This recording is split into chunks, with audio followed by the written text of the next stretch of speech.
and welcome to today's Ask the Experts webinar, ADHD, Children, and Digital Media. I am Kris Perry, Executive Director of Children and Screens, Institute of Digital Media and Child Development.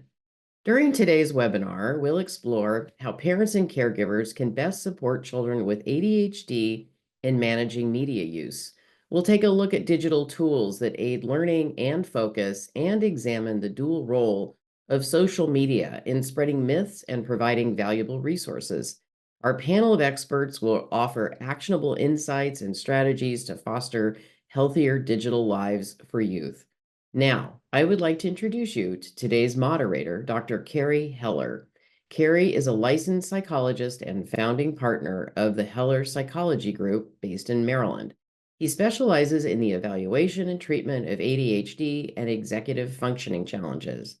Dr. Heller serves on the board of the Montgomery County, Maryland chapter of Children and Adults with Attention Deficit Hyperactivity Disorder and as chair of the editorial advisory board for Attention Magazine. Welcome, Carey. Thank you for the great introduction. It's great to be here, and thanks everyone for joining today. So today, we're going to be talking about ADHD in children and the relationship with digital media. As you'll see, there's a lot to unpack with it. So to talk a little bit about what ADHD is first, it's one of the most commonly diagnosed mental disorders in childhood. The statistics are somewhat variable, but to give you kind of a couple examples, worldwide, about 7.2% of kids have ADHD. In the US, studies have shown that about 11.4% of kids, which comes out to about 1 in 9 children, have ever been diagnosed with ADHD, while about 10.5% currently have an ADHD diagnosis. And boys are still more likely than girls to have ADHD, with about 15% versus 8%. These statistics are from the CDC in the last about 2 years. Okay, so with ADHD, I'm going to talk in a minute about the symptoms, but as you'll see momentarily, it can make people especially vulnerable to developing an unhealthy relationship with digital media. And that's obviously where a lot of the presentation kind of connects today with ADHD. So a little bit more about ADHD. Some of you may know a lot about it, some may not, but that's okay, because I'm going to explain the basics right now before I get too far into things. So ADHD, it's often diagnosed in childhood, but adults can certainly receive the diagnosis as well. So based on the criteria, technically symptoms have to have been present prior to age 12. Just to be clear, so adults can still be diagnosed with ADHD, but the idea is if you look back to the history, there need to have been some evidence of symptoms prior to age 12. So it used to be thought a long time ago that it was just a disorder in childhood and people outgrow it. What more recent research has indicated is that that's not really the case. So ADHD in adults may look different than in kids, but people don't really outgrow it. So, there can be a combination of factors that explains this, but some of it is that, symptoms change as someone gets older. Other pieces of it are people may be able to choose careers that maybe fit well in terms of, things they're good at and don't really sort of exacerbate the ADHD symptoms as much. But usually in most cases, if someone has ADHD as a child, there's usually some evidence of it in adulthood. But, with treatment, it's also one of the most treatable disorders in childhood. So a lot of times it's, if it's well treated, it's not as noticeable, especially to people outside of the person. I mean, in some cases it certainly can be, but again, each case is different in terms of how severe it is also. So to explain more about what ADHD is, it's essentially a disorder that involves challenges with self-regulation, most notably with attention, as well as what's called hyperactivity. So the idea of trouble sitting still. Like a common thing people think about is the child who can't sit still in the classroom and kind of often bouncing off the walls. And also for some kids, impulsivity. So the idea of acting quickly without thinking about the consequences. So, if you want to get really technical, there are 3 main types of ADHD. There's predominantly inattentive presentation, where the primary symptoms relate to challenges with focus or attention. Combined presentation, where you have the significant issues with attention, but also difficulties with hyperactivity and impulsivity, and the predominantly hyperactive/impulsive presentation. I mean, anecdotally, I don't see the hyperactive/impulsive presentation kind of as often. I think the combined presentation and the predominantly inattentive ones, I think, are certainly more common. In terms of what this looks like in real life, kids with ADHD often have difficulty with staying focused at school, when doing homework, They struggle with organization. So, for example, losing things, having a messy backpack with loose papers everywhere. Obviously, with more and more being technology-based, the loose papers may be a little less common, but certainly, especially younger kids, still get a fair amount of papers a lot of times. So they're still going to be very messy backpacks, and getting distracted easily. Procrastination can be a huge issue. Trouble following multi-step directions, and having a hard time completing tasks that involve multiple steps. Many kids with ADHD also have a hard time sitting still. So they fidget a lot, kind of, a child who's, fiddling with everything in front of them or shaking their legs really quickly. For some kids, it's almost as if they're kind of driven by a motor. Others with ADHD also can have challenges with, impulsivity, which looks at for example, saying inappropriate things or making really rash decisions, even though in hindsight they sort of know they shouldn't do those things or say those things, that they do them anyway without really thinking about it, and just kind of do it. And even lying can be kind of a common thing that pops up in terms of impulsivity. So an important caveat I just want to mention. So a lot of times you may hear people talk about the term executive functioning or executive function skills.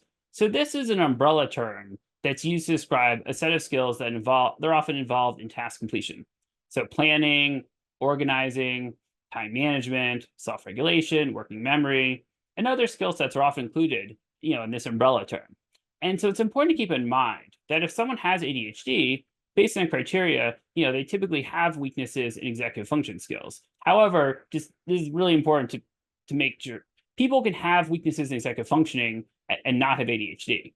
So anxiety, depression, OCD, many mental health disorders, and other issues too, can even limit it. If you're really tired, your executive function skills are not going to be as good as if you're well rested. So there are many things that can impact executive functioning, but just because someone has issues with executive functioning does not automatically mean that they have ADHD. Okay, so now that we've talked a little bit about ADHD, let's talk a little bit about the connection to digital media. So kids with ADHD typically have trouble with regulating their attention, but they can stay focused on things that stimulate and interest them. They also frequently struggle with procrastination, delaying gratification. So if you think about these things, all of this really makes kids with ADHD more susceptible to becoming more attached to digital media and having a harder time disconnecting. And so in turn, this can also worsen ADHD symptoms, that if you put a child in a situation where, let's say they have to go do homework and they're busy playing a video game, it's going to make it even harder to disconnect because they're really stimulated by the video game.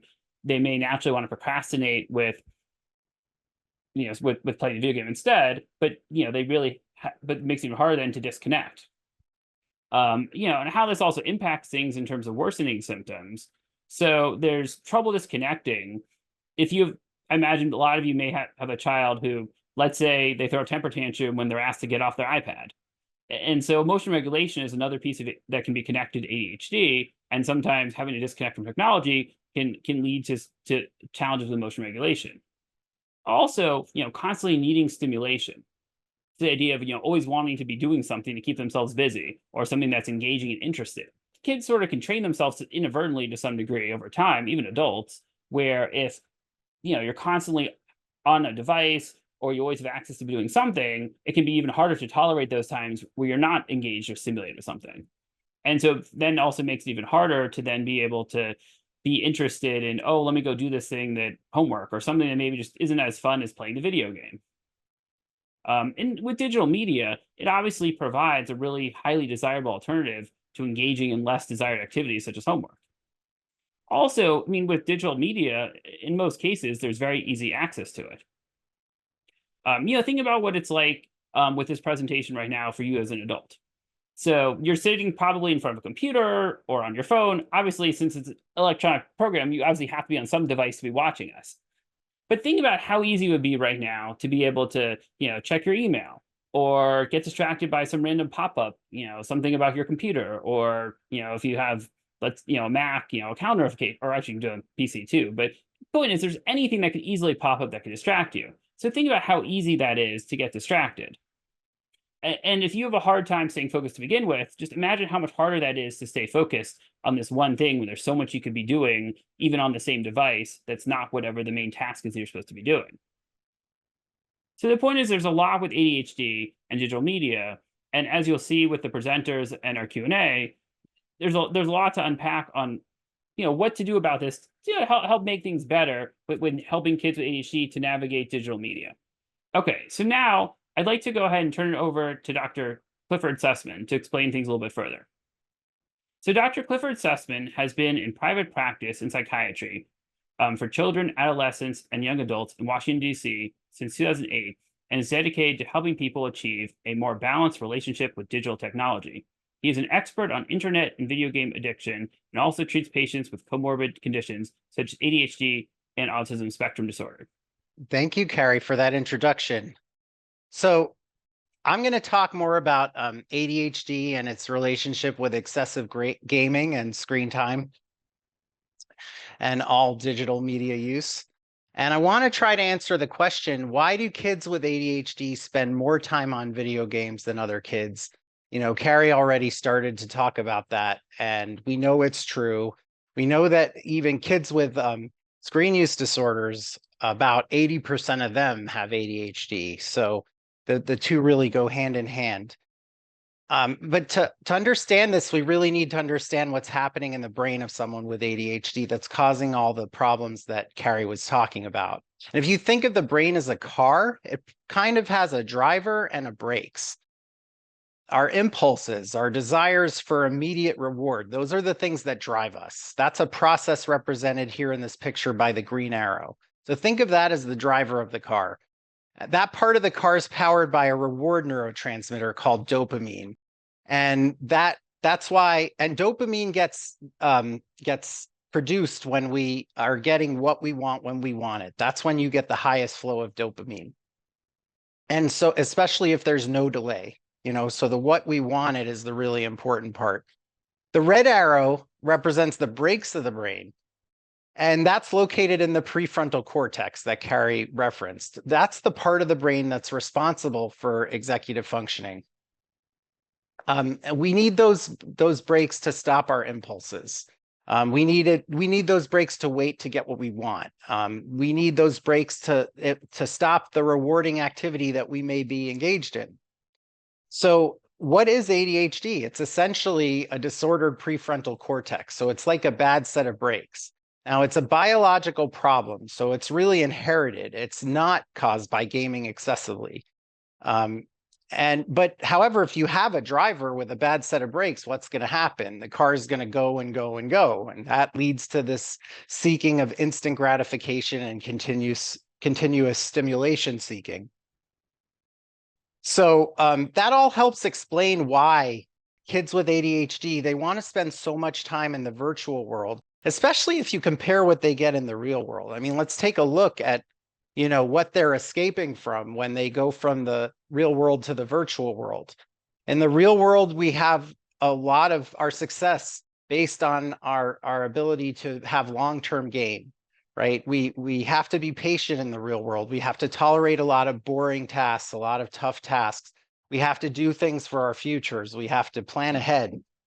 We have to look at grades to get into schools, to get jobs. It's all very delayed. And the rewards are very delayed. Whereas if you go into the video game world and the virtual world, you have a world of instant gratification, and you have constant stimulation, and you have constant rewards. And the game makers know how to code in all sorts of additional rewards when kids are on their games so that they stay on. They have all sorts of algorithms that keep kids playing their games. And, if you just think about what a cell phone is, it's basically a device that gives you instant gratification whenever you want it. You can pull your cell phone out wherever you are, and it's going to immediately put you on a game or on social media, or it's going to give you information. So you can see why a cell phone would be very distracting to someone with ADHD. The world has limited reality, of course. There's only so many things you can do in the real world. There's a lot of redundancy. Whereas in the virtual world, there's boundless fantasy. Now, a lot of you might have heard, might already have noticed this or might have talked about it, but kids with ADHD are thought to have some actual benefits from perhaps not having such great breaks and having ADHD. Like, for example, these are kids who can often think outside the box and tend to be really creative and go for creative interests, which stimulate them. And so it's probably true that a lot of the great creative contributors to the world had ADHD, in fact. So if you're online and you're in the gaming world, you've got lots of ways of satisfying your desire for boundless fantasy, and you've even got creative outlets. Not only are you creative problem solving when you're playing video games, but in games like Minecraft, which I show on the bottom here, you can create your own world for other kids to play in. Now, another big issue with ADHD among its diagnostic criteria are social difficulties. And the types of social difficulties you see in ADHD are very related to poor executive functioning. Like, for example, if you make a lot of careless mistakes and you're not always paying attention to what's going on around you, you may develop a sense of inadequacy. You may develop even more fear of missing out than the typical kid or teenager has, especially teenagers. We know all kids fear missing out, but if you feel like you're not in the loop a lot, then you may have even a stronger sense of fear of missing out. And the virtual world is like a cure for that. And it's also a cure for inadequacy, because when you're playing video games, you can develop a sense of mastery. You can keep leveling up. You can become great at the things in your video game that, in comparison to the struggles you may have in the real world. You may feel like you don't fit in the real world if you have ADHD, whereas when you're in the gaming world, you're fitting in for a lot. You may feel like you fit in for a lot of reasons, because first of all, you can find something that meets you where you are. There's a lot of ways of socializing with other kids and connecting to other kids online that are much easier and streamlined than the ways in the real world. For example, Discord I show here, it's social media for gamers. So it really levels the playing field. You can find kids who are like you can find other kids with ADHD, and your ADHD doesn't hold you back as much from fitting in. And the top picture I have there, by the way, is a convention with even adults are there in the picture, dressed up as video game characters from Fortnite. You can become an avatar in the virtual world. You don't even have to be yourself. You can be someone else and have that level of separation to make things easier when you socialize. All right, so with all of this, you would imagine that the kids that are most likely to be binge gaming often will have ADHD. And while I did say that binge gaming doesn't cause ADHD, it certainly has effects on kids with ADHD when they do it, and effects that may, cause more problems for them than other kids. So in addition to the obvious ones of like being distracted and procrastination, like Carey mentioned, all the time that you spend on games, you're not getting work done, of course. But what's also important to understand is that there's a residual effect from having this dopamine system go as much as it wants to for so long. When you get this constant flow of dopamine over time, you become desensitized to dopamine, just like you would if you were to have a lot of alcohol. You would become eventually tolerant to alcohol, and it would take more alcohol to give you the same effect. It's the same thing with dopamine. Kids get desensitized to it, and it has a residual effect, so that even after they're done, they finally get off their screen, after maybe many hours of gaming, they still have they're now desensitized to boredom, so that they need even more.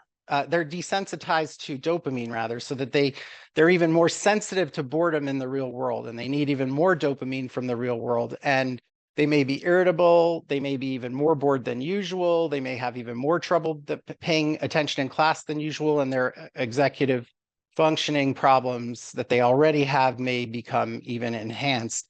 And this can perhaps last for a long time if they continue to binge game.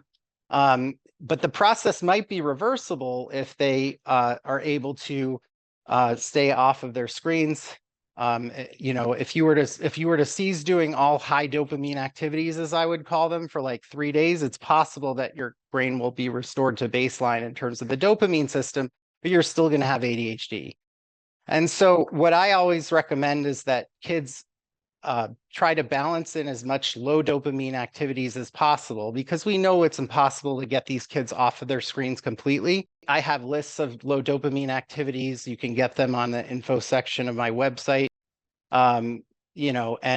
These are the types of activities that require more patience and have more delay in gratification. And think of it as like exercising the prefrontal cortex when these kids do these activities, and getting more of a balance so that they don't get desensitized to dopamine. Notice I have boredom on the list, because even boredom, is a low dopamine activity when you think about it.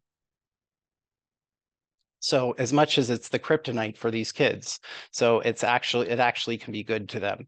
So I'll work a lot with families on how to accommodate their kids with ADHD. I encourage them to give these kids more structure, so that they have a lot of activities they have to do that keep them in the real world and away from the virtual world, such as like soccer games and after school activities and classes.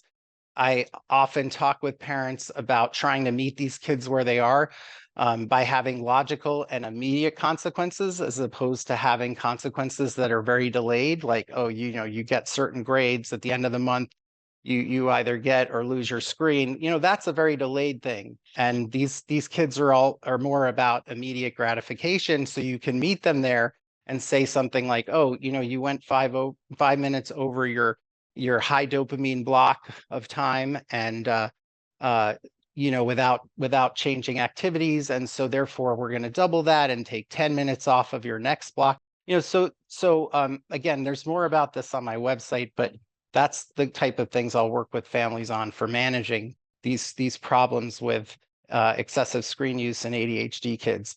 And it's also really important to be aware of the cues in their environment that are distracting them, and to make sure that they're not doing homework with 3 or 4 devices in front of them.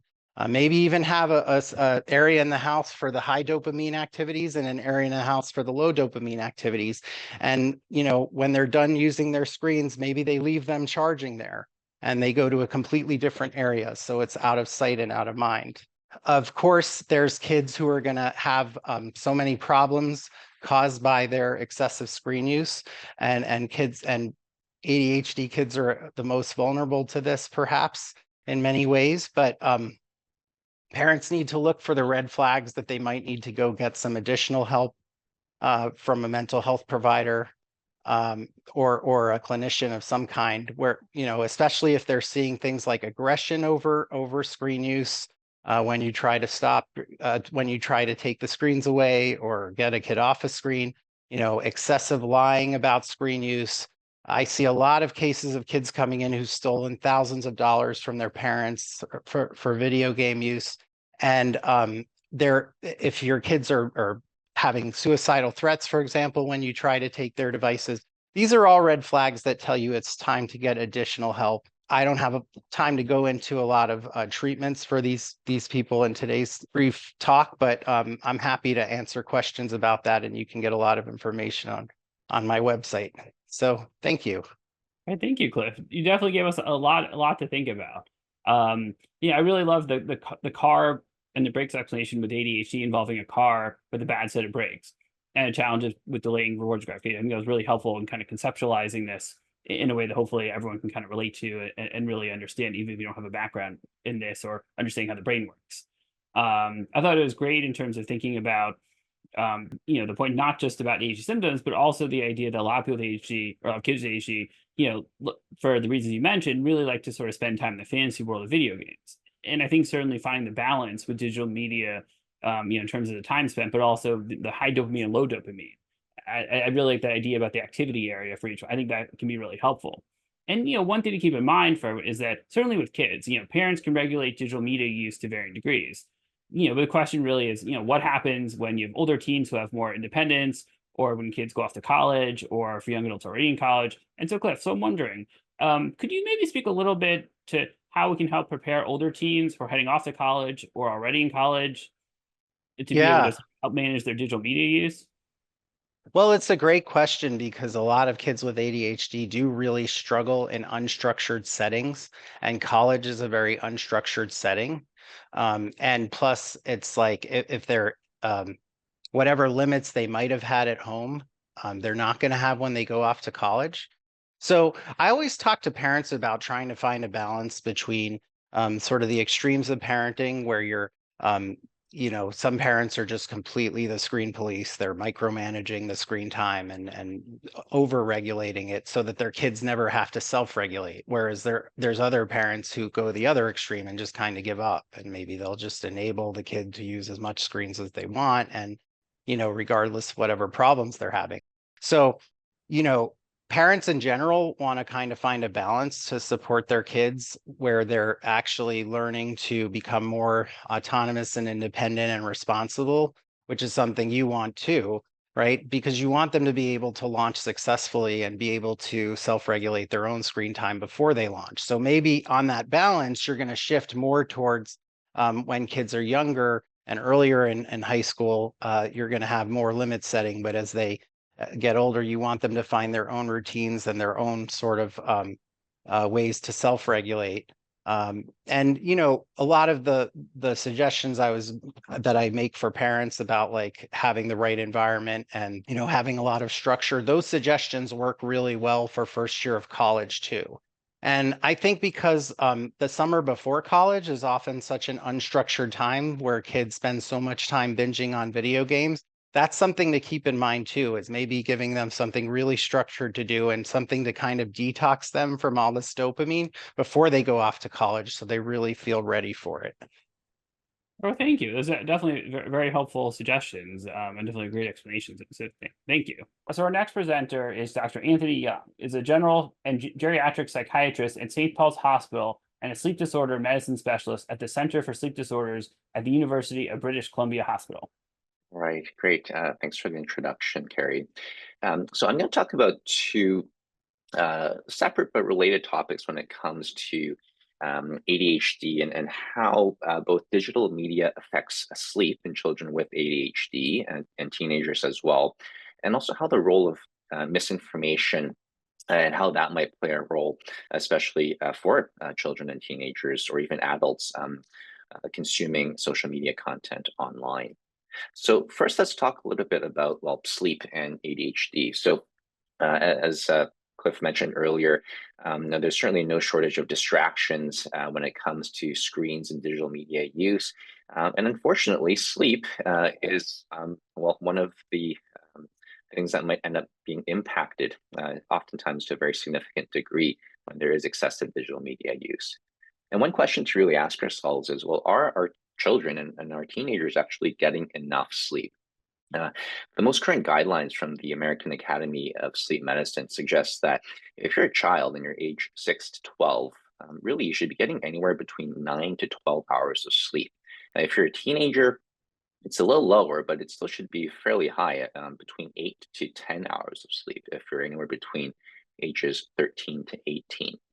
But what's the reality? So this is the most recent cohort and the largest sample that we have back in 2018 from the CDC, which is pretty shocking numbers. So if you look around some of the nationwide and the state level numbers here, the vast majority of teenagers in high schools in the US are actually not getting a sufficient amount of sleep. In fact, some are getting a shockingly small amount of sleep. We're talking 4, 5, or 6 hours of sleep. And very few are actually getting the recommended amount of sleep. And we know just how important sleep is for development, not just in children, but in teenagers. And this may have significant consequences. So at any given time, maybe even 2/3 of any high schooler in the country is not getting enough sleep. And the most common reason for sleep loss from multiple studies really suggests that electronic media use, especially that in the bedroom, and of course, socializing and using social media is one of the biggest culprits here. And unfortunately, teenagers get another short end of the stick, which is that not only are they struggling with social media use or digital media use, but their own biology does not help with this sleep problem. So if you're already losing sleep because of excessive social media use, and technology use, your own biology as a teenager predisposes you to not being an early bird, but rather to being a night owl. And just to briefly talk about, well, what does it mean to be a night owl? So some people might have, if you're maybe an older person, the opposite problem. You might go to bed a lot earlier and you might wake up much earlier than you would like. So maybe this might be present for grandparents or people who are close to retiring. Now, most people might have a fairly normal sleep schedule. You might go to bed at 10 and wake up at 6. But for teens and children with ADHD, we know that they are more predisposed to being night owls. And the specific condition is called delayed sleep phase. So in some cases, they may not feel sleepy until 2 a.m. or even later. And inevitably, what's going to happen is, well, you actually have to wake up at 6 a.m. for school. So what actually happens to the remainder of what could have been sleep, but instead is actually waking up and carrying on with the obligations of the day? So in this case, what ends up happening is, well, there's insufficient sleep, there's sleep deprivation, and this is the other end of the stick that is affecting teens. So not only is their sleep being impacted because they're sleeping later and screen time is interfering with their sleep, but they're also biologically predisposed to sleeping later, but their schedules are not really best oriented to support them if they have delayed sleep phase, especially not when we're talking about typical school hours when kids have to wake up much earlier than what their biology would rather them do. And so really, this might actually be, in fact, a vicious cycle of ADHD, digital media, and sleep. So we know that kids with ADHD are more likely to have delayed sleep phase, which in and of itself might lead to insufficient sleep. ADHD too, as Cliff mentioned earlier, predisposes them to excessive digital media use, and that too may impact and take over their sleep time. And then that insufficient sleep, there are multiple studies to suggest actually can lead to worsening ADHD symptoms during the day. And not only that, it's also noticed by teachers. So there have been several studies that have suggested that daytime sleepiness is also noticed by teachers for specific teenagers with ADHD who have excessive media use and have these sleep impacts.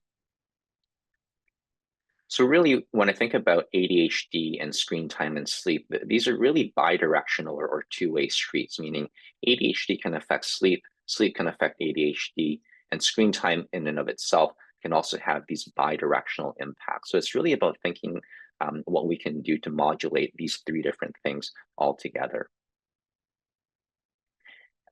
I won't have as much time to get into actual treatment and management of sleep issues in ADHD, but very briefly, there are some psychological therapies that might help with teens or children who have what we call behavioral insomnia of childhood, which is a resistance to wanting to go to sleep at night.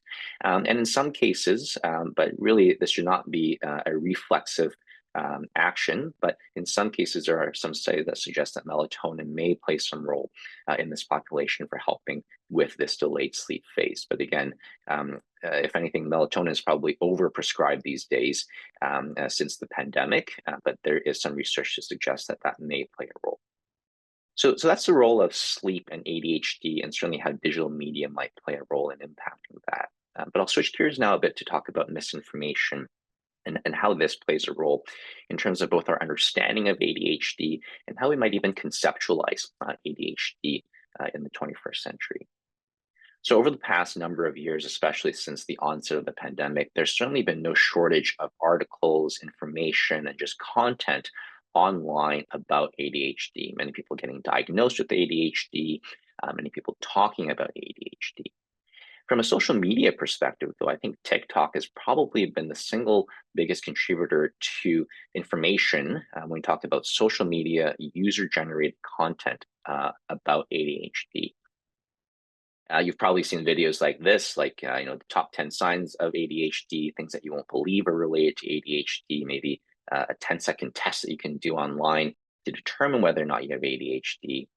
And what we actually wanted to do is try to understand, well, what are people actually seeing online? Like, what are these ADHD videos that are being circulated online? Because the number of video views are immense. We're talking billions and billions of views with the ADHD hashtag on TikTok and across other social media platforms. And so we published a study about 2 years ago looking into this issue to really get a sense of what's the quality of information that people are getting about ADHD online. And what we found was when we looked at the top 100 ADHD videos at that time of the study, and when we broke it down to 3 categories, either misleading, personal experience, or useful videos. So misleading meaning potentially misinformation or something that could be misconstrued or potentially even inaccurate information about ADHD. And then personal experience, of course, is just somebody talked about their subjective experiences. And a useful video was if it was something that contained helpful and accurate information. When we broke it down into these three categories and we analyzed the videos, we found that about 52%, so just over half of the videos about ADHD that we looked at were actually misleading. About a quarter of them were personal experience videos, and about another quarter were useful videos. So my takeaway from this was that at any given moment in time, if you're using social media, there's probably a coin flip's chance that you're viewing some type of information about ADHD if you extrapolate this from our results.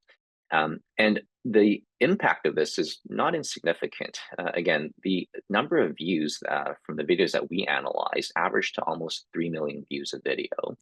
They were shared almost 31,000 times per video, sometimes more, sometimes less. And what we notice about these videos when we talk about misleading videos is that they tend to have what we call Barnum statements. And this is named after the famous circus showman P.T. Barnum. And what I mean by Barnum statement is it's a statement that may sound very personalized. It might be something that sounds very personalized and unique to that individual. So a video might say, this is a symptom of ADHD, but in fact, it may be more like a horoscope. It may be a symptom of something else. It may be a personality trait or something that's actually not pathology. And I think as Carey mentioned earlier, even the term like executive function, that might be something that's not necessarily related to ADHD, but it could be related to a whole host of other medical or psychiatric conditions.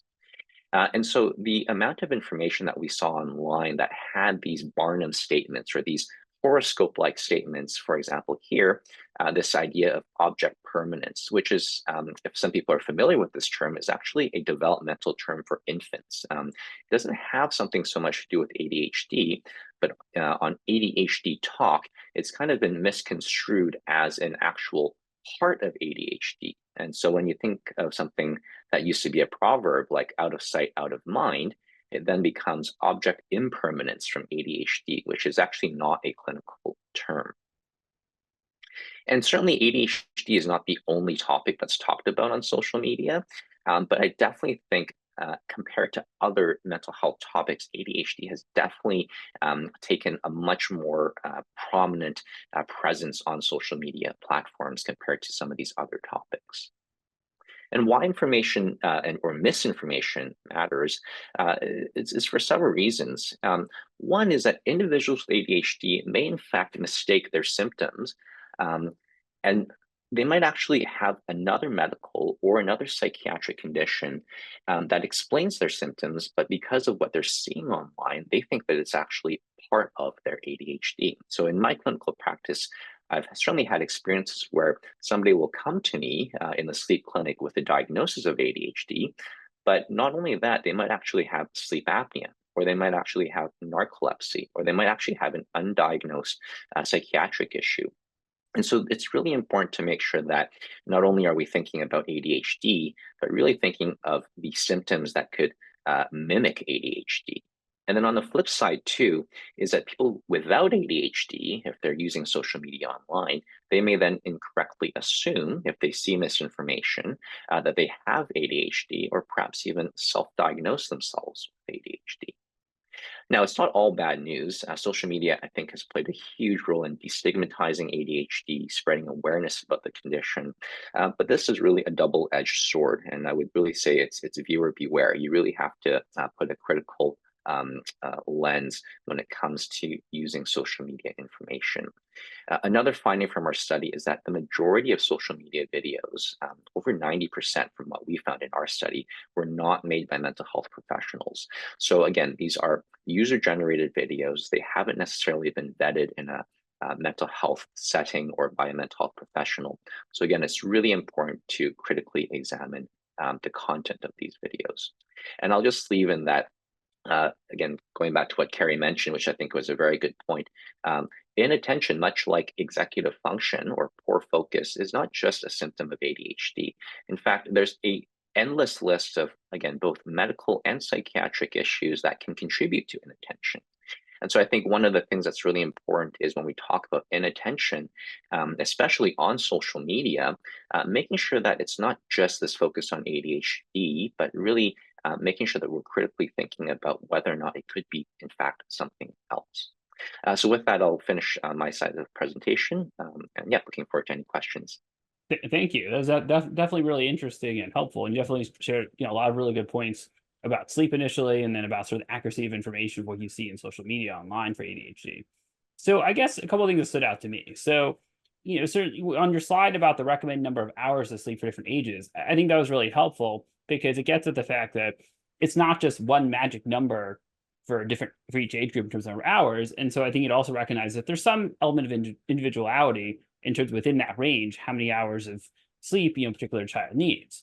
I also think, what I kept thinking about as you're talking about the sleep part also is the fact that depending on a child or teen's activities and also how early their school starts, it can be very challenging for a lot of kids and teens to even fit in the recommended number of hours of sleep. And, for older teens, if you also add in, homework time, a lot of homework time, then, it makes it almost impossible to get the recommended number of hours sleep. So I think, again, it's not necessarily something that, obviously most people don't have control over the time that the child's school starts, but I think just thinking about, your child's activities and what makes sense to do or not do based on homework time and how that impacts sleep is definitely important. Just, something to think about. I think going back to the other piece you mentioned more recently in the presentation around basically, sort of digital media and sort of what's, accurate or not accurate information. I guess a question I have for you is, I guess, do you have any recommendations or to maybe elaborate a little bit further on how can parents distinguish between ADHD resources on social media that are helpful versus those that are perpetuating myths? And in addition, how can they differentiate useful information versus misinformation? Yeah, it's a great question, and I think it's like the million-dollar question because misinformation online is not just limited to ADHD, but any topic really. There's always this question of how can we get better information out there, and so I think the first thing to do is well, just to take a look at like who's making the video. I always say it's always important to keep an open mind. Learn new information. But after you get that piece of information, it's really about thinking, well, who made this video? Are there any potential conflicts of interest? Is a person trying to sell you something? Is this from a reputable source? Sometimes a user created video might say the person's credentials, or it might mention where they're drawing their experience from or where they're drawing their recommendations from. But oftentimes you don't actually have that information at hand. So if you don't have that information at hand, then the next thing is really thinking more about resources. Well, in fact, kind of like attending a presentation like today, where you have a chance to ask these questions, have a more scientific and bit of a more evidence and expert view of content and information that you might be seeing online.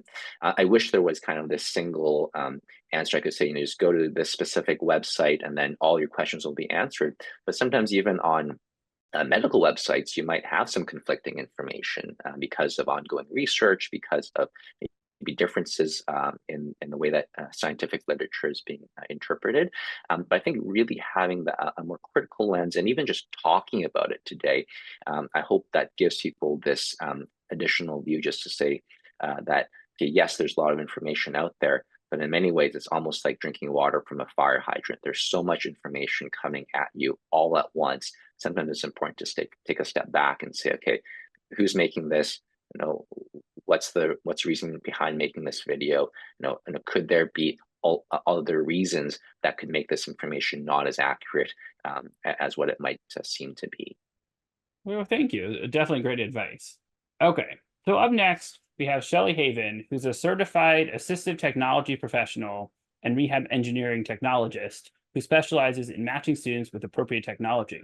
Her consulting practice, Technology to Unlock Potential, serves families, educators, and schools, both online and in person, with a focus on learning differences, ADHD, and executive functioning. Hello, everyone, and thank you to Children and Screens for asking me to present here. So I'm going to be, you've heard about all these different, from the other speakers, different issues that might come about from or it might be exacerbated by using screens. And so I'm going to talk about some tools and strategies that can be used to help mitigate some of these problems. Now, since each of us only gets roughly 10 minutes to speak, there's no way in that amount of time that I can show you any significant number of tools and also demonstrate some of those tools. So what we're going to do is technology speed dating here, all right? And so I'm going to show you, it's mainly screenshots. I may only spend like 30 seconds to a minute on some different options here. But if you go to the AT Toolbox page on my website, you will be able to find more information on virtually everything that I talk about here. All right, so let's go to, so as I'm sure many people here know, technology can be both a blessing and a curse. For a lot of students who not only have ADHD, but also might have, other learning differences or executive function problems, using technology devices may be totally unavoidable. So you have to use technology, but the technology itself is also causing some of the problems. So what can we do about this? I'd like to divide these into two different categories. Short term, we want to reduce the distractive off-task behavior. And longer term, we want to make sure that we help to build executive function skills in the long term that can help students to function more independently as they get older. That was mentioned earlier. As kids get older, they need to understand how to regulate themselves more independently. So first of all, let's set the stage by managing the physical environment. The goal here is to make attention self-regulation easier. So you want to reduce auditory distractions. Some of these are kind of obvious, noise canceling headphones, using the white noise app, music with no lyrics. On the next slide, I'm going to talk about personal listening devices, which can be helpful in class. Declutter and this is especially at home, declutter the personal work area. So in other words, take away all those pictures of boyfriends and girlfriends that might distract you while you're trying to do your work. Also, put other homework out of view. So if you really don't want to be doing that math homework while you're working on your history stuff, take the math stuff out of your point of view and make sure so that your thoughts aren't going off onto that, and use task lighting to kind of spotlight the tasks at hand. And then also incorporating physical movement can also help students better regulate their attention. So I'm sure you're all familiar with, fidget tools and toys. You've got wiggle cushions like shown over here, a hokey stool, and there's other sort of things that can rock back and forth. Sit-stand desk, in a classroom, you might have a table at the stand-up table where students can stand up and work and not disrupt other students during class. So personal listening devices. So most of you, I'm sure, are familiar with this from the standpoint of individuals with hearing loss problems. So the speaker, in this case, the teacher, if it's a classroom, would be wearing a clip-on or lavalier mic, and the teacher's voice is transmitted to a small wireless receiver or directly to the earpiece. So you can see that in this black and white photo at the top here. A personal listening device, also called an assistive listening device, FM system, they go by different names, can also help students with ADHD by helping to increase their ability to distinguish between foreground and background sounds. Foreground being the thing you want to listen to, the teacher, background sounds being distractions, other stuff going on in class. All right, you can actually, if you want to, you can test this concept yourself. If you've got some Apple AirPods and an iPhone or iPad, turn on the live listen function. I've got a link to it here so you can learn. It's very easy to use. And then sit in a room with a really, loud discussion or a loud distractive TV with somebody trying to talk with you at the other side of the room. You've got your ear pods in using Live Listen. The iPhone is placed next to the person talking, and you'll find that, oh my gosh, it sounds like they're standing right next to me talking, and it kind of filters out the distraction. There are systems, and I would suggest, and again, on the AT Toolbox, you'll see links to this. You can look at systems such as the Jacody Lola system that is used for schools. It relies solely on iPads and iPhones to kind of systemize this sort of idea over here for personal listening devices. So let's look at digital distractions that can keep kids off task while they're on tech. We want to take care of these. So you've got visual clutter, multiple open windows, very complex apps with toolbars. There are complex web pages which have a lot of irrelevant information on them. Notifications and alerts, visual and auditory, that are constantly popping up saying, hey, you need to do this. Hey, you got another message over here. And then, of course, there's the issue of if you're doing something boring, it's going to lead to temptation. Gee, I've got that app. It's just one click away. I can open that and just play a quick round of, which of course never is quick. So how do we deal with these sorts of things? So there are a number of different tools that can help manage visual clutter. All Mac and Windows operating systems have the ability, just a keystroke away, to go full screen or hide other apps. So you could just say, hey, show me the thing I'm working on, get rid of everything else on the screen. I don't want to be visually distracted. So that's already built in. On the next slides, I'm going to talk about these items down here. And I apologize for talking quickly. Like I said, I've got about 10 minutes to cover a lot of different things here. So for example, Microsoft is one example of an app that actually has a focus mode built in. This is not for the online version 365, but the desktop versions, Mac and PC. You're working on writing something, you've got this big complex toolbar at the top. By just going into focus mode, it goes full screen, your work is front and center, all the toolbars go away. So this is something to keep in mind. Students will likely need multiple types of tools, and I'm just using this as one example here. Kind of along those lines also, unfortunately, this sort of app is only available on a Mac, but a lot of kids do use Macs at home and also in school. So here's a typical laptop screen for, 13, 14-inch laptop screen. I've got a Word document open, my calendar, a couple of web pages. You can tell this is not a kid listening to their music here if they're listening to Celestial Soda Pop. I've got a calculator. This is a really visually complex screen that is drawing my attention multiple different ways. By just clicking haze over, the frontmost window is going to be highlighted. Everything else is shaded in the background. If I click a different window, that one becomes highlighted. Everything else becomes shaded. Kind of along the same lines, using a screen mask tool, I'm showing an example from Read and Write for Google, Chrome extension. So I go to a web page, I'm looking up turtles, and oh my God, look at all these fun pictures here and these links and anything that can distract and pull me off down that rabbit hole.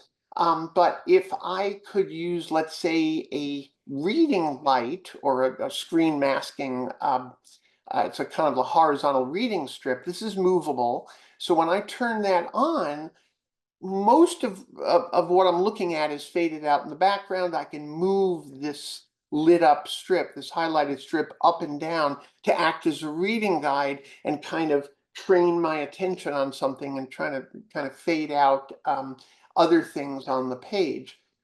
Virtual desktops is another idea for separating work into task compartments rather than that busy, filled up screen I showed you before, the idea here, and this is available on both Mac and Windows, is to create multiple desktops. Think of it like in the physical world. If you have multiple projects going on, you have everything you need for one project on one table. You have everything you need for a different project on, let's say, a desk.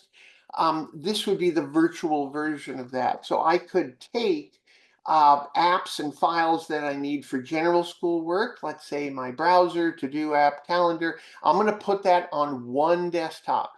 I'm going to take, my things I'm doing for web research or writing project. I'm going to put those apps and files on a different desktop.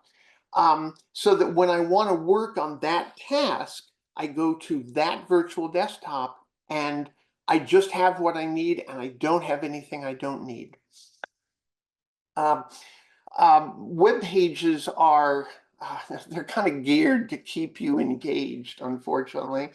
And so here's a page from Live Science that is could be helpful for students looking up information on turtles. You probably know that I happen to like turtles. So anyway, this original page has ads, images, irrelevant videos, a whole mess of different things that can distract me. By merely turning on the Postlight Reader Chrome extension, it stripped out the article. I can reformat this and just focus on the important information. By the way, the Safari browser has a reader mode that does the same thing. Microsoft's Edge browser also has a mode that does pretty much the same thing. So that's actually built into browsers that you already have and use. So let's, my last item here is to talk about the digital distraction cycle, or going down the rabbit hole. And basically the idea that digital technology and online resources are kind of geared to entice continued use. So you have a trigger, something that diverts or redirects your attention. You respond to it, click a link, open a file, start a different task. You get a reward from that. Remember that dopamine?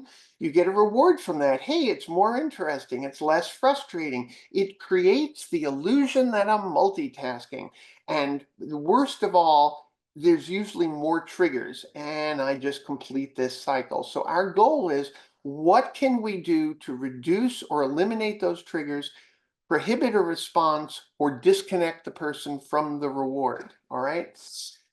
This is just an informational page. When you see the video online later, you can stop the video and look up, where do I find notifications on my particular device, that I can set when to show those and how to show those.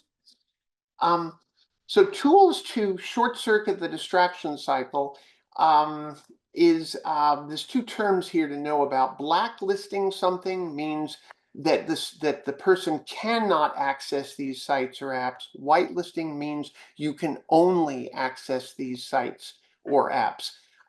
So the first thing to look at here would be parental controls. These are built into every device. Too complex to go into in this presentation, but again, if you go to the AT Toolbox page, you'll see information and links to find and use the parental controls that are built into your devices. Secondarily, for controlling stuff coming from the internet, you could use, so-called net nanny sort of services. Net nanny was one of the original creators of internet content control services. You can black and whitelist websites, set time limits, etc. I would suggest you search for parental control or content filtering. Features vary quite widely by content and platform. And lastly, there are dedicated website and app blocking utilities. I'm going to show you one here very briefly, called Cold Turkey. This is pretty comprehensive. It's for Mac or PC. It will take some time to set up, hopefully in conjunction with discussing with the student. You essentially are setting block lists. You're creating block lists to say that the individual can access these websites or cannot access these websites, or can or cannot access certain applications. And then you're applying these block lists to different times and different days of the week. So you could say, I want these things blocked and enabled at these times, and these other things blocked and enabled at different times. And it will keep track of what is going on here. So this can be very useful. And then my last slide here is, this is the long term. So we've talked about trying to impose limits on kids. We want to make sure that ultimately we're also using these tools to help the student monitor and understand their own use of screens and apps and websites and stuff, so that they can increase their awareness of triggers, how they use their time. I've worked with many students who have used tools like this, and it's been really eye-opening for them. So they can practice as they get older, making conscious decisions on device use, increase independence and self-confidence. You can see some examples off on the side here, and I've got information again on the AT toolbox on these things.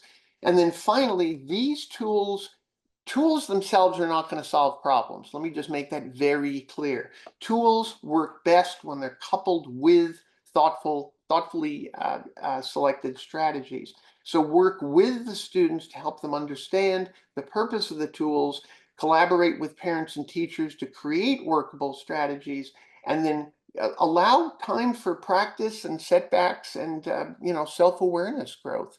And if you need more information, I have a slide here with my contact information. And with that, I will turn it back over to you, Carey. Oh, thank you. Thanks for the great presentation. I really appreciate you sharing a lot of great tech tools, as a couple different areas. One thing that I also really appreciate in terms of what you were talking about is what you mentioned at the beginning about, the importance of non-tech things, such as the reduced auditory distractions, decluttering personal space, and incorporating physical movement. The physical movement piece is something I wanted to touch on a little bit because it's not something that people think about as much. And so some great strategies in terms of the wobble stool and the standing desk. And I figured I'd share a couple other ideas that I think kind of connect to this. Again, they're sort of a little out of the box, but I think could be really helpful. So for example, one idea is basically a desk bicycle. So like something like this. I get a little hard with the screen share, but basically you can pedal on it.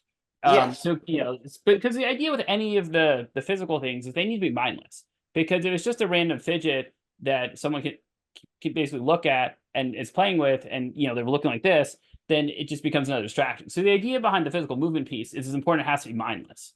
I have a question for you. So you mentioned, one of your slides mentioned the multiple desktops. So one question I get asked a lot, and do a lot of my practice, is navigating kids or even adults who have a bazillion web browser tabs open. Would using mobile desktop be a good way to alleviate having too many web browser tabs open? Well, the use of multiple desktops, I think, again, to go back to the comment I made on my last slide, is that I often will, when I'm talking about ADHD executive functions in any of my presentations, I always have a slide right in the beginning that says tools. The bad news is these tools are not going to solve problems, but tools coupled with strategies can make a huge difference. So the idea of multiple desktops, I would encourage working. Some kids can do this themselves, but working with an adult to say, all right, what tools, force them to think, what tools do I actually need to do this job? And put that and those web tabs open on that particular desktop. In other words, a lot of these tools can be used to encourage the student into good practices that are going to pay off in the future. So in other words, what are the websites and browser tabs that I need for this task? Good. Let's set that up on desktop number 1. What do you need for task number 2 that you're going to put on virtual desktop number 2? So it's not just a matter of, hey, use the tools and divide this stuff up, but to use the tools to encourage the student to think about, what do I actually need for this?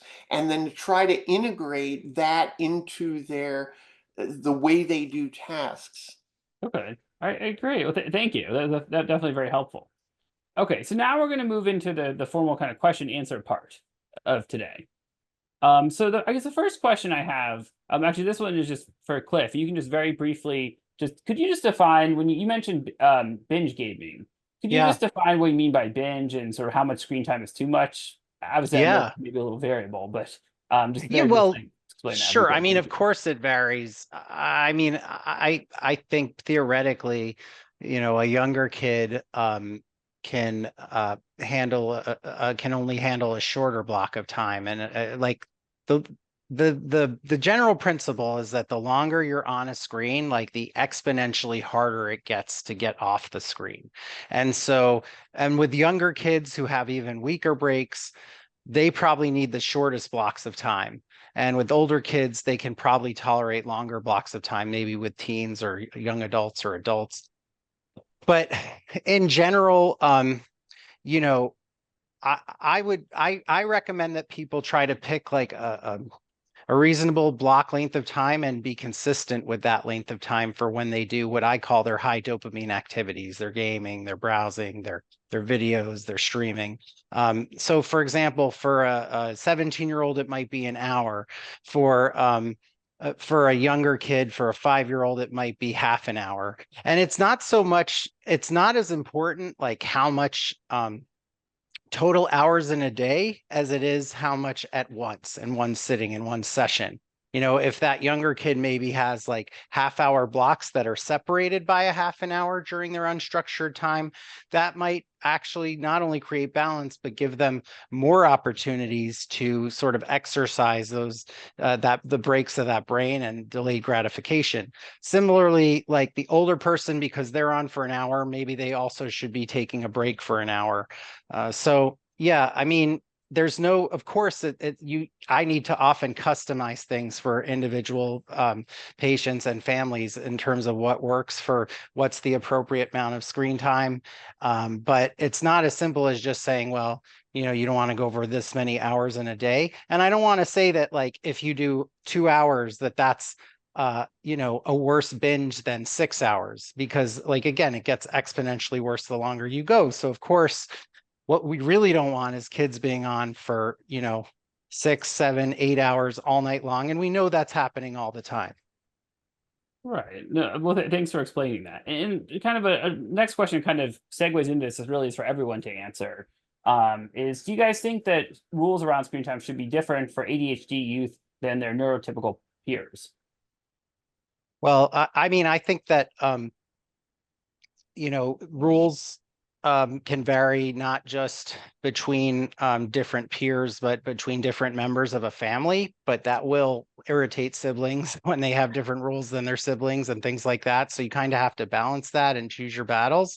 I mean, sometimes it's sometimes it's helpful for the whole family to follow the same rules, even if only one kid is neurotypical or neuroatypical, for example. And then that kind of creates a supportive, accommodating environment. But there are other times where you have to sort of customize the rules for what a kid needs. And yeah, I think that kids with ADHD are more likely to need screen limits. They're less likely to be able to self-regulate. They're more likely to need time limits. But at the same time, these are kids who need to eventually learn to self-regulate as well, as it's been pointed out. No, thank you for sharing that. And to kind of add to that a little bit. So one of the things, obviously, ADHD, often runs in families, which would make sense. But I'm wondering, what you mentioned about the siblings, for example, like even if the rules are a little bit different, any suggestions? This really is for anyone in the group on how the whole family can get on board with balancing screen time use. Well, I know a lot of the screen time tools, and again, Apple uses the term screen time. Other platforms use other things. They have family plans, and so that would be an easy way to say, hey, we're going to establish certain rules here, and we're going to apply them to the whole family, and the whole family is involved. Now, how you set up those rules for each kid may be different, I mean, fortunately, it allows for that, but I think the setting up of the rules ought to be done to the extent possible in conjunction with the student, so that the student, the kid feels less that these are being imposed on them. Obviously, there are some cases where you do have to literally impose some of these sort of things, but where they feel they're part of the decision process and they understand why these rules are being imposed. So I always like the idea of, again, to the extent possible, folding the kid into that discussion. Yeah, Shelley, I really agree with you. And I like the idea, again, I'm always talking about meeting kids where they are and figuring out the right battles to choose. I would add, since Carey, you're really asking about how to get kids to buy into balance, is that it's really important that parents model it themselves. That if parents are on screens all day long themselves, if parents are binging, maybe they're not even doing high dopamine stuff on their screens, but it just looks like their face is always glued to a screen. Like, that models the behavior for the children in the family, and they see that, and kids are more likely to do what their parents do than what their parents say. And so, for parents to encourage to do these low dopamine activities with their kids, to encourage a balance, to encourage structure, to have structure in their own lives, and to have balance in activities. And I think that that's one of the most important things. Yeah, and to add to that, you bring up a really important point, that it's also hard to enforce certain rules to begin with, or expectations, if the parent, like, for example, if there's a rule that you're not going to be on multiple screens at the same time, like playing on an iPad and watching TV. But if the parent's doing that, it then sort of, it's a little hard to sort of enforce that for the child. Right. Or no screens at the dinner table, and you're doing the same thing. Right. Yeah. Yeah, or I was thinking back to Shelley, what you had mentioned a minute ago about the example of kind of a rule applying to everyone, even the idea that, maybe Apple or whatever program you use, automatically turns off certain apps during dinner time, so that everyone's sort of device, isn't going to go off. Although, I mean, obviously you can put it on silent to begin with. But the idea is, I like those ideas about some aspects, are really for the family as a whole. But again, it's, getting the buy-in by also including the child, in these discussions, and maybe setting some of the rules. And I think also writing them out can be really important. Because I think if you set an arbitrary rule and don't want to enforce it, and there's no way to even look back at it, it's a lot harder to sort of remember it and use it. But I think if it's an agreed upon rules that are kind of written out and hung somewhere, maybe, then it's much easier, and the likelihood of enforcing them and everyone kind of abiding by them is certainly higher. One thing that I have found to be very eye-opening for myself, and this was like 15, 20 years ago when I started to first experiment with these things, not so much that are imposing limits on screen time. I was using rescue time back then. I mentioned that in one of the last slides. Was things that are just showing me how I am at the starting places. Where am I actually spending my time? On what apps? On what websites, and whether these are productive websites or non-productive websites. And rescue time for Mac and PC was really good for that. And I must say, it was a bit eye-opening. And I've used that with kids.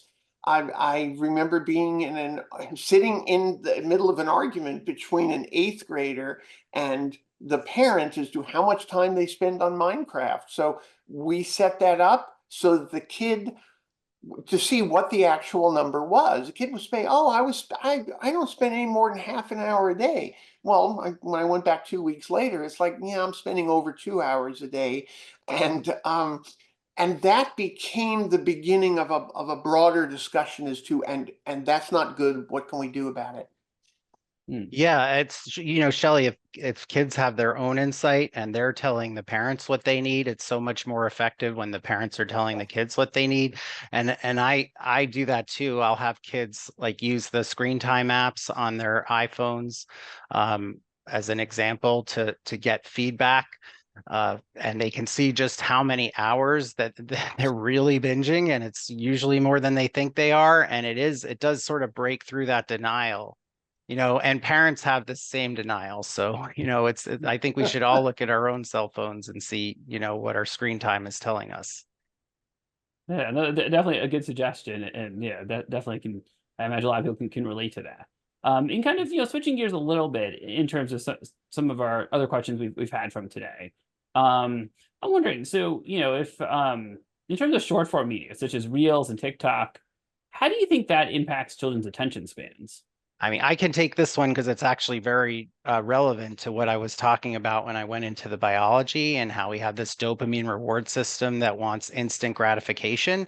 And it's literally the more instant the gratification is from any activity, the harder it's going to be to stop doing that activity. I mean, that's been proven in study after study. Now, TikTok figured this out. They figured out that if you make a video much shorter, it gets to the point much faster and the user gets the information they want much quicker. And so TikTok was a huge success because, it provides, you're really getting a lot more dopamine when you're getting your information out faster and you're shortening the videos. So every other website caught on. And then, YouTube was making shorter videos and Reels on Facebook, and every other website was trying to make the shortest videos possible to grab people's attention. So, that's going to create a lot more dopamine flow. And again, it's going to desensitize people to dopamine flow a lot more. Yeah, I mean, it's hard for a lot of kids now to like sit through an hour and a half movie. Like that to them is almost a low dopamine activity because you have to be so patient waiting for stuff to happen and for the plot and waiting through ads at the beginning. Just taking a kid to a movie theater, can be a good way to sort of change their relationship with a screen. So yeah, that's definitely a consideration is how short and the content is and how immediately it's delivered. Mhm. Yeah, and that definitely makes a lot of sense. So thanks for sharing your perspective on that.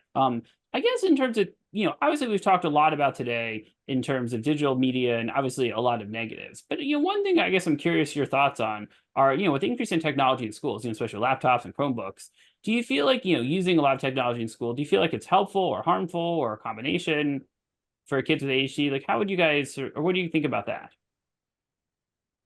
Since I work mainly in technology, I'm going to say it's a combination, but it's going to be dependent on the specific student, on the tasks, on their strengths and weaknesses. And so you can't provide like a general, I mean, this is kind of like the basis of assistive technology, is that the choice of technology and how it's used is very much dependent on the student, their strengths and weaknesses, the nature of the task, and the environment in which the task is being done. So it can be both, but that process needs to be applied to make sure that we're doing the good stuff and trying to mitigate the areas where it could be a problem.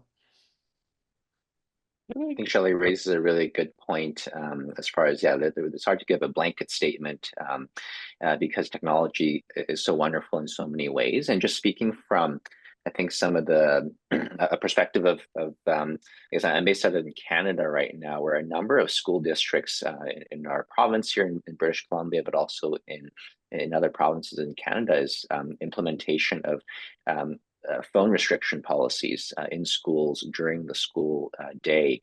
And of course, no one can argue, well, how do you do this kind of fairly? And how do you do it in a way that respects the needs of people who need to use technology?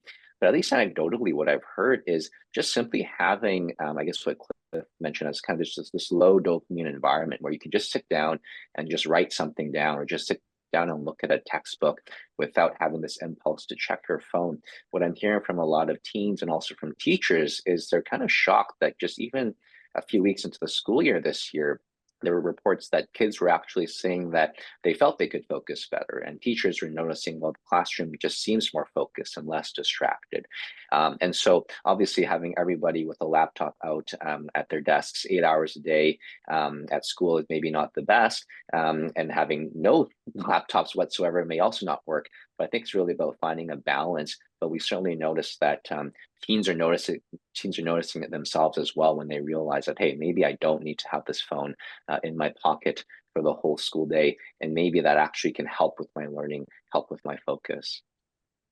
Yeah, I find that the idea, going back to those like cold turkey, blocking software, that knowing that I can't have access to it. My device may be here, but knowing that I literally cannot go to Facebook, to whatever, also kind of lowers the urge. And I'm wondering, does, I don't know what that does biochemically, but I have found kids that are saying, just knowing that I can't do that, I find I'm not even thinking about that.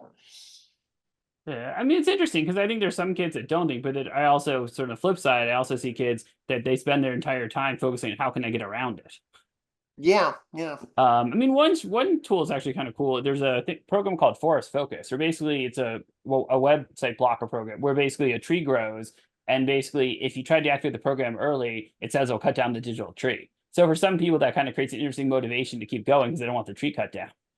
Yeah, and I have a link to that on the AT Toolbox too. Yeah, so there it's a kind of a different sort of a long-term reward. It's pushing you toward doing something long-term, growing these trees in your virtual forest. Yeah, they're trying to gamify focus. It's interesting. I mean, Yes. but I think it's just important to step back and look at cues and environment. And you were talking about how if you know that the computer that you're using or the screen you're using won't give you access to something, just that alone is enough to distract you less.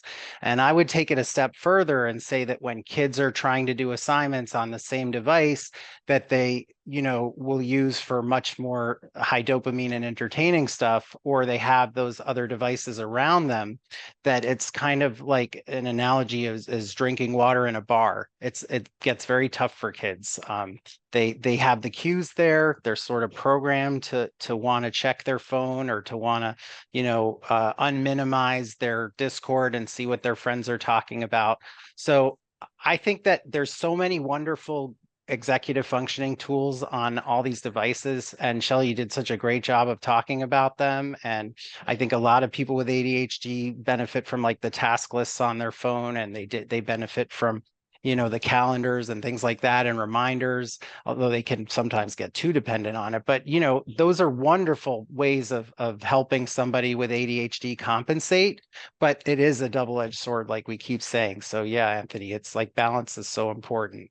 Right. No, absolutely. Yeah. And Cliff, I appreciate you bringing up, thinking about the positives. I really didn't focus on that as much, but the reminders and things like that, I think it can be very helpful. Yeah, and So I also have I have college students I've worked with who have figured this out, and they have different accounts, personal account, the college account or whatever, and the blocking is different for different accounts. So if I'm on my school account and I can't even access my other account, it just provides an extra barrier to getting to that distracted behavior. right. Yeah. All right. Well, actually, unfortunately, because of time, I'm going to turn it over now to Kris, because we're at the time we're kind of getting closer to wrapping up. Thank you, Carey, and the entire panel for sharing these valuable insights about children, ADHD, and digital media. Save the date for our next Ask the Experts webinar, Finding Words, Language Development, and Screen Use, on October 28th at 12 p.m. Eastern Time. If you found today's webinar valuable, please consider making a donation to support Ask the Experts webinars. You can scan the QR code on the screen, click the link in the chat, or visit our website at childrenandscreens.org.